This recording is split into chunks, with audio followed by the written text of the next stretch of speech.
Virgo. The spiritual secret of your sign is in the Bible. Have you ever read the entire Bible without realizing there was a hidden mirror inside? That's not an exaggeration, it's literal.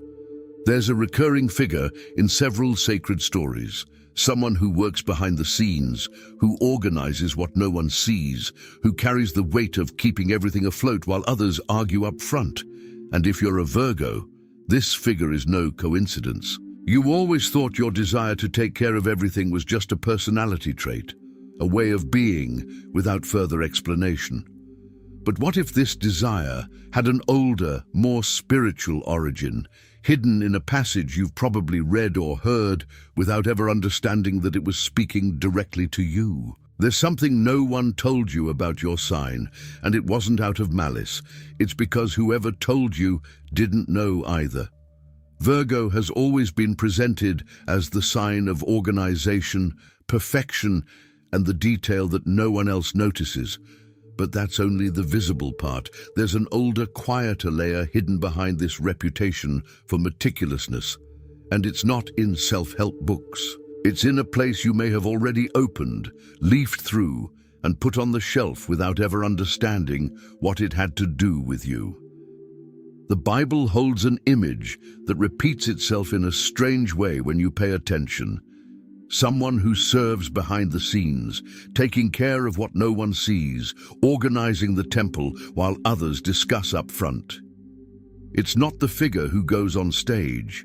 It's the figure who ensures the stage remains standing. You must have felt this even without any religion involved. That feeling of always fixing what others knock over, always noticing the detail that would prevent the problem before it even existed. But there's one question no one has asked you yet, and it bothers me. Why do you do this? Not the usual answer, the one about because someone needs to do it. The real answer, the one hidden behind your desire to serve. There's a huge difference between caring out of love and caring because, deep down, a part of you believes you're only allowed to stay if you're useful. This belief wasn't born with you. It was planted, repeated, reinforced every time someone praised your dedication and never asked what was behind it. There's an old story, one of those that spans generations, about two sisters receiving an important guest at home. One rushes to the kitchen, tidies everything up, and takes care of every detail to ensure nothing goes wrong. The other simply sits there, present, doing nothing but being.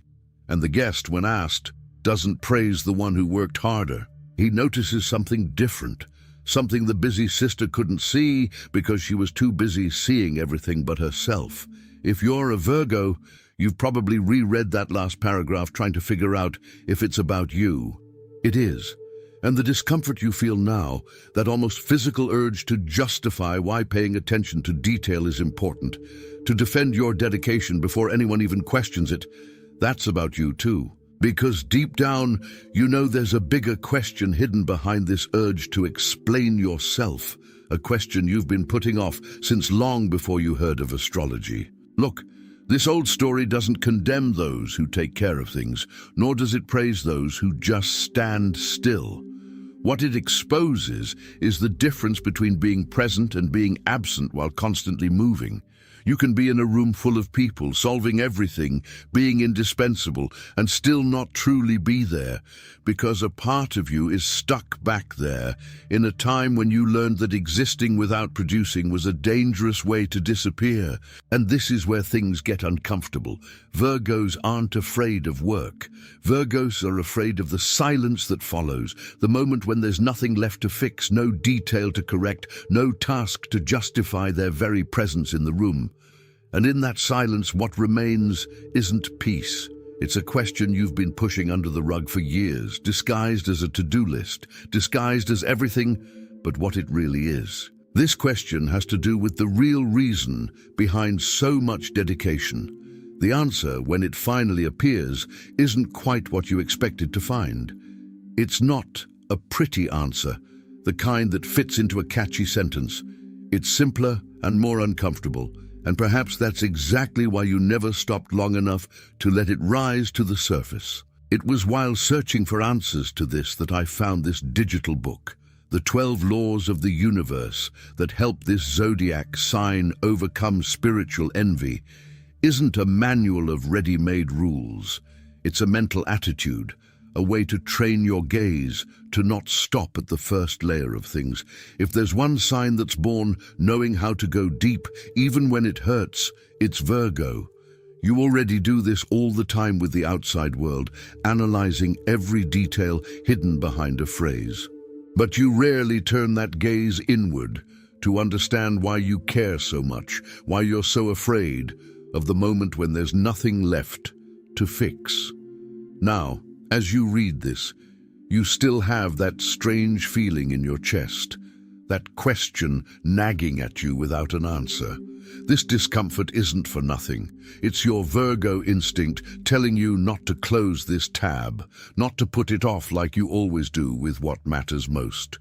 It's precisely in moments like these that looking deeply makes a difference, before your logical mind rationalizes everything again and sends you back to your usual routine. The link is in the first pinned comment, but be aware, this content may be taken down. Click now and download your copy.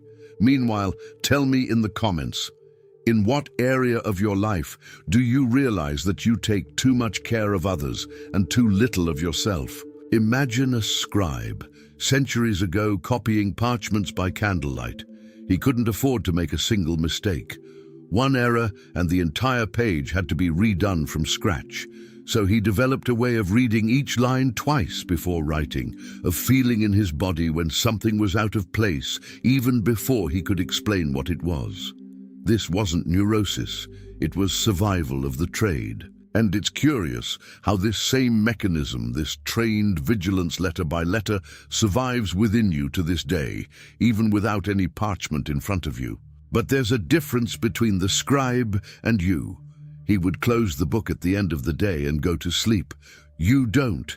You keep revising internally, even after the task is finished, even after everyone has left and the house is silent. Your mind keeps copying, comparing, searching for the error that hasn't yet appeared. And the question that lingers, the one you avoid asking yourself is, what exactly are you so sure you'll find wrong if you keep looking? Notice that the scribe never copied a text thinking only of himself. He copied someone else's words, preserved someone else's story, ensured that someone else's message reached those who came after him intact. And it's curious how this also repeats itself in you. All this precision, all this trained vigilance is almost always at the service of something or someone that isn't yourself. How many times have you revised with that same obsessive care, a text, a decision, a feeling that was only yours, without trying to give it to anyone? There was another type of craftsman who worked side by side with the scribe, the manuscript illuminator. While the text was just words, he would add gold, color, and minute details to the edges that no one asked for, but which transformed an ordinary page into something almost sacred. His work could take months on a single sheet, and no one ever knew the names of most of these artists. They worked on the margins, literally, decorating the edges of a story that wasn't theirs to tell. Do you recognize this? This desire to make everything more beautiful, more carefully crafted, more complete, even when no one will notice the effort, even when your name will never appear in the signature of anything? Some people call this perfectionism, but maybe it's something else. Maybe it's an old way of loving without needing to be seen loving. The problem is when this care in the margins becomes the only place where you allow yourself to exist, while the center of the page, your own story, remains blank, waiting for someone who is never yourself to fill it. Think about how many times you've done this for people. You've brightened someone's life with attention, with reminders, with small gestures that no one asked for, and you never expected anything in return other than knowing you helped. That's not weakness. It's a rare generosity. But boundless generosity also gets tiring, and there's a difference between illuminating someone's life by choice and doing it because somehow You've learned that you only deserve attention if you're decorating someone else's life. There's an almost invisible profession that consists of taking a language that nobody speaks anymore and transforming it into something we can understand today. The translator of dead languages spends their entire life deciphering symbols that have lost their owner, trying to guess what a word meant within a context that no longer exists. Sometimes they're wrong. Sometimes they get a word right, but miss the feeling behind it. Because feeling isn't translated word for word, it's translated by living it.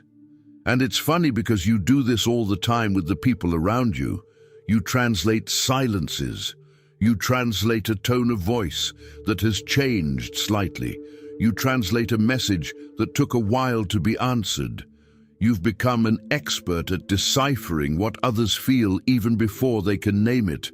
But nobody has ever learned to translate you. And worse, you've never bothered to learn the dead language you carry inside, the one that speaks of the things you felt and never had time to decipher.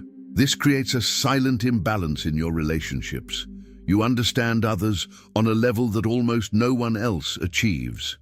But you expect, without admitting it aloud, that someone will one day do the same work for you, without you having to ask. And when that doesn't happen, because it almost never does, you don't complain. You just file away another piece of evidence that no one bothers to learn your language, and you go back to doing what you do best, translating everyone except yourself. Every old church has a sacristy, and every sacristy has someone responsible for it. This person guards the sacred objects, knows where each piece is, and notices if something has been moved before anyone else does. No one applauds this work. No one takes a picture of the sacristy guardian.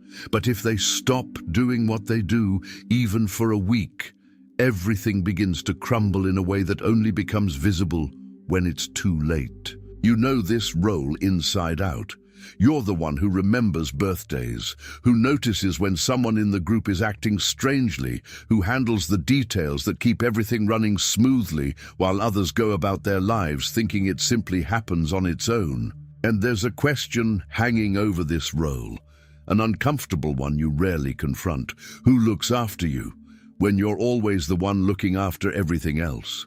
And what happens when that question has gone unanswered for too long? There's a detail that almost no one notices about this type of role. It's chosen, but rarely recognized as such. Over time, it seems like destiny, like it's always been this way and always will be. But every guardian, at some point in their life, needs to decide whether to continue guarding until they're exhausted, or whether to finally allow someone else to hold the key for a while they learn, perhaps for the first time, what it means to rest without guilt. There is a huge difference between an amateur archaeologist and a real one. The amateur digs quickly, looking for the find, the shiny piece, the proof. The real one knows that the most valuable thing is usually under several layers of earth that seem insignificant, and that digging too fast destroys exactly what he came looking for. He learns to be patient with what has not yet appeared. He learns that removing one layer at a time, carefully, is the only way to reach something real without breaking it in the process. You've dug into others like this your whole life.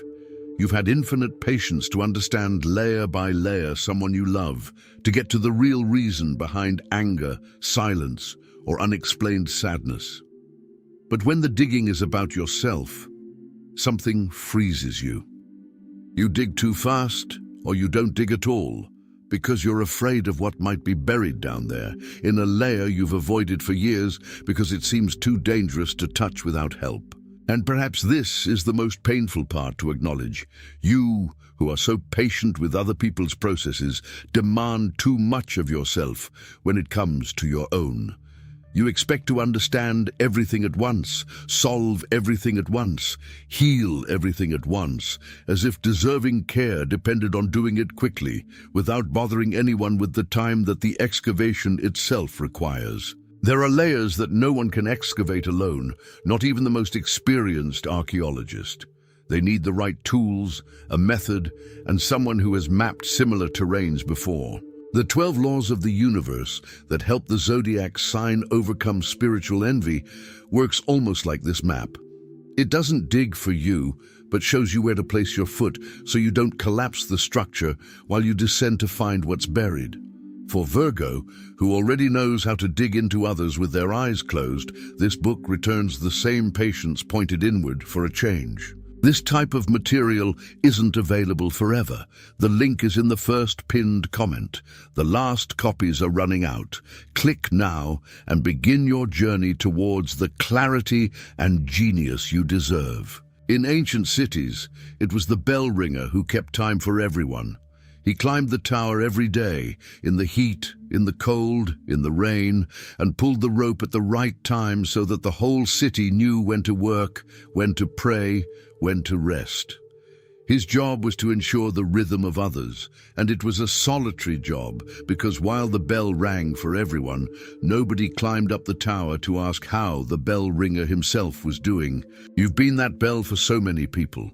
You've warned, you've alerted, you've pulled the rope at the right moment so that others wouldn't get lost. But who comes up to you to ask how your own rhythm is going? There's a silent sadness in always being the one who organizes other people's time and never having someone organize yours. And the worst part, you've become so accustomed to it that you don't even realize how tired you are of ringing a bell that never rings for you. There's a cruel irony in this. The better you are at the job, the less people notice the effort behind it. They only notice when the bell stops ringing, when you, for the first time, decide not to warn, not to alert, not to organize anything for anyone. And then, suddenly, everyone asks what happened to you, as if your exhaustion had arisen out of nowhere, and not from years of climbing the same tower alone. The bell ringer doesn't choose when to stop ringing for others, but at some point, someone needs to remind him that he too has the right to his own time, without a rope to pull, without a bell to ring for others. The 12 laws of the universe that help this zodiac sign overcome spiritual envy were created precisely for this kind of turning point. For Virgo to understand that organizing their own inner time is not selfishness. It's the same care you've always had for others, only finally turned inward. It's returning the bell to its own tower for once. This material won't remain readily available without any effort to find. The link is in the first pinned comment. The last copies are running out. Click now and begin your journey towards the clarity and genius you deserve. There's an image that repeats itself in various ancient traditions. Someone crossing the desert alone, fasting, with nothing but their own body and mind for company. It's not punishment. It's the only way to shed all distractions and see what truly lies beneath. In the desert, there are no tasks to complete, no one to care for, no to-do list.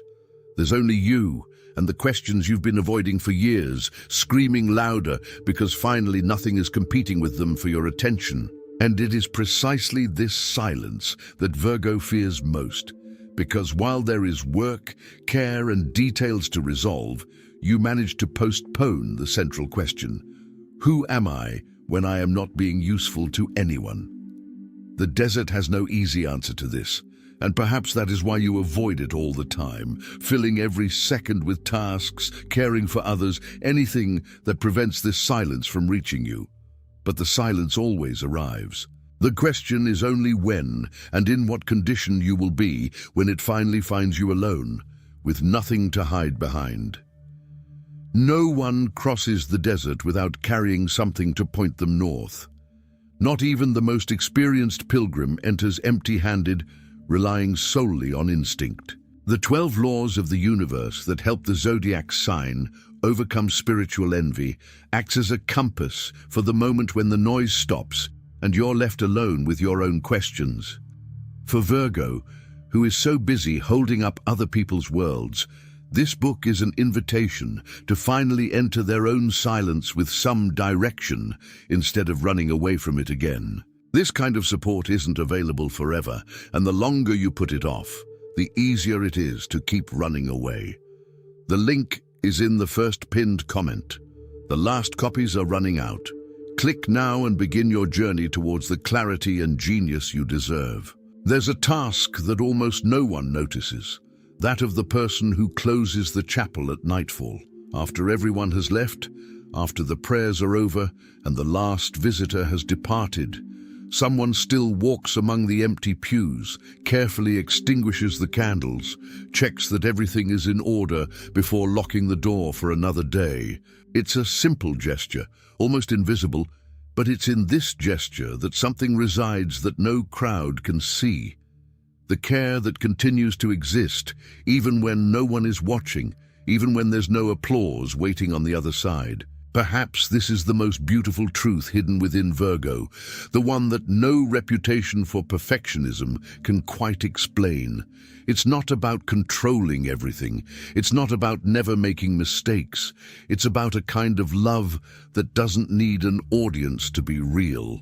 A love that continues to care for the little things, even when the world has gone to sleep. The difference is that now you can choose to light that same candle for yourself from time to time, without guilt, without needing to justify the reason. Because the care you give to the whole world has always had a reserved space for you too. You just needed someone to remind you of that, and tonight, in the silence after everything, perhaps that's exactly the moment.